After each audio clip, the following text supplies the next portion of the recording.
Rory, your harness has been completed, so let's quickly give her a quick run here, just so that you can.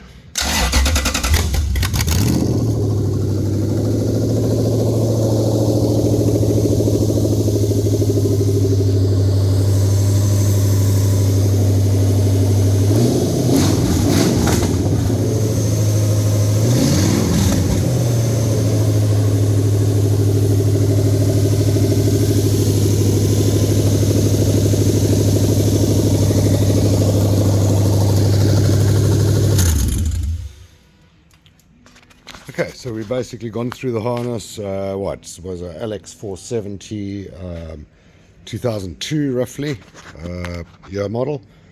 Okay, it's going to be four-wheel drive. It's going to be automatic transmission. We've gone through the harness. We have taken out any circuitry and added circuitry that is required.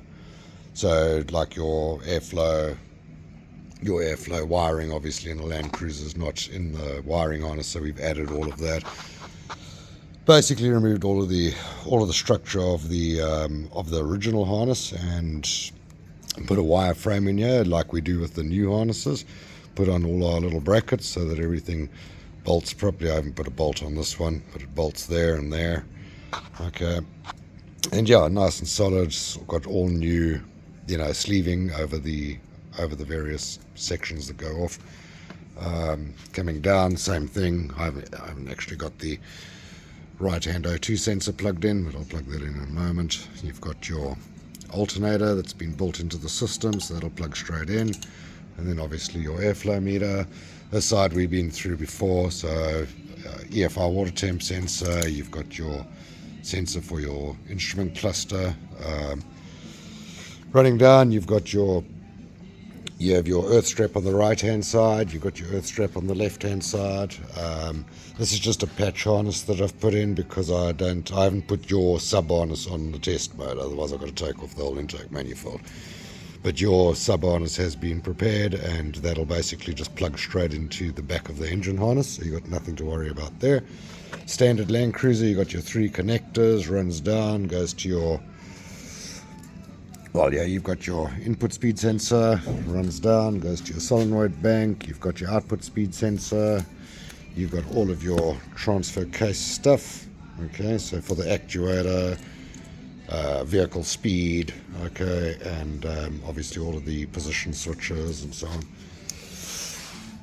My sensor's bad on here, so I'll put another bridge cable into your start circuit. So I've tested that, with it being disconnected will not start, with it connected will. So it's basically just my switch here that's gone bad. And then that's another one for the transfer case. So all of that's all good and well. Okay. Running down here, same thing. Okay, all of your, the whole harness has been gone through, all been respragged, rebuilt basically. This side we have not put a steel frame in because you've got your OEM plastic cover on this side. Okay, evap has been deleted on the computer but still functional, so it's only the DTC that's been deleted. Okay, and then here you've got your noise filter. Okay, accelerator position, or your throttle position sensor. You've got your throttle control, and then running over the front here you've got your accelerator position sensor.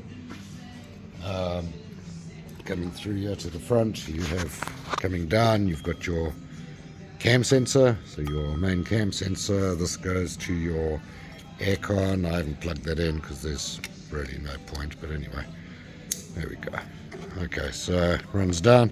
This has just been put in the front, so as before, this cable goes behind the aircon pump through that cavity and comes out at the bottom, and then goes to your crank position sensor and to your oil. Okay. This is actually a switch, not a sender, so if you've got a gauge you need the big one. It's going to be a sender unit rather than an oil pressure switch. Okay, and then we've got all of your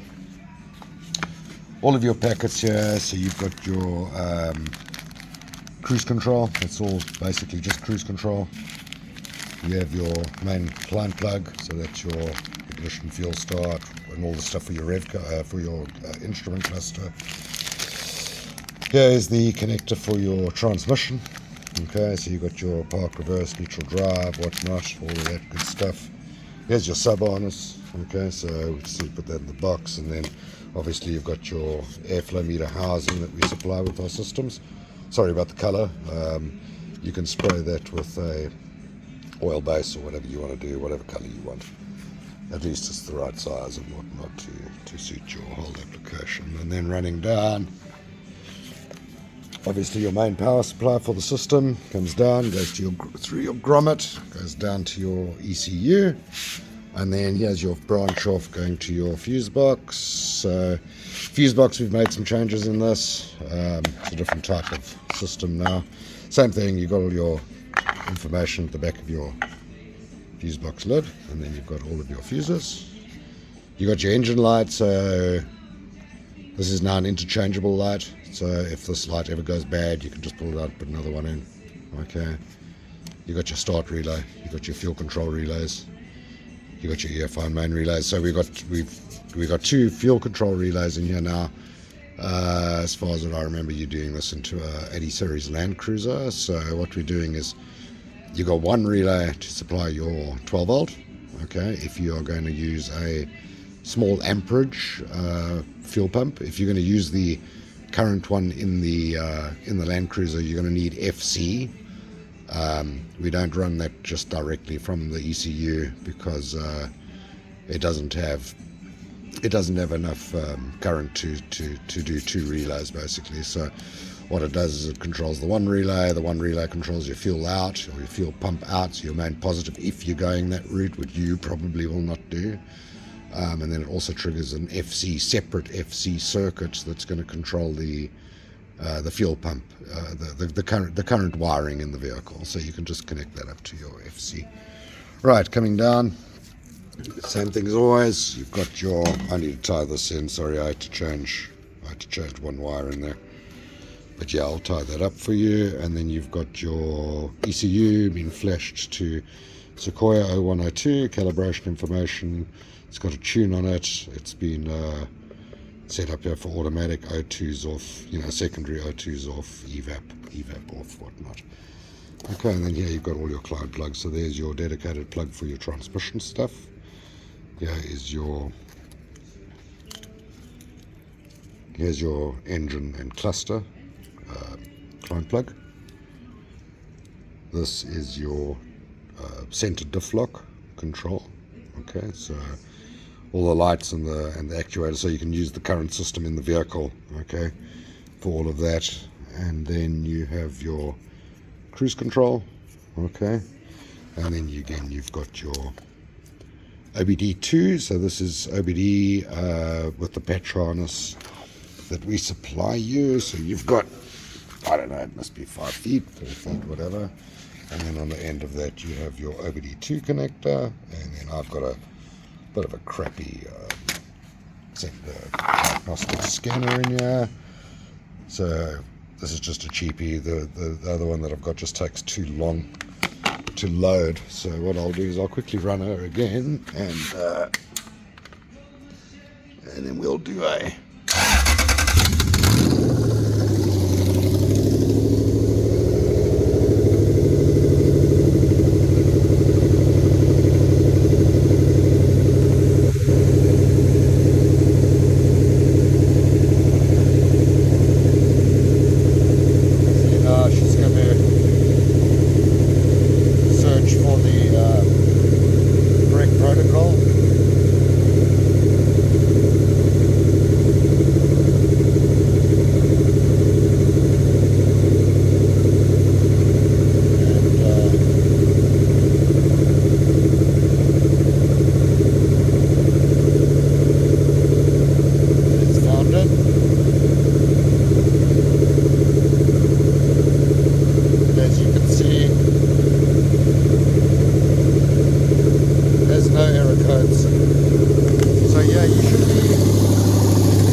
you should be all good. I hope that I don't know if you've had one of our new builds, not new builds, but the new way that we build our harnesses. They come out real nice, I think. But yeah, if you've got any questions or anything like that, you just give us a shout. But yeah, should be all good.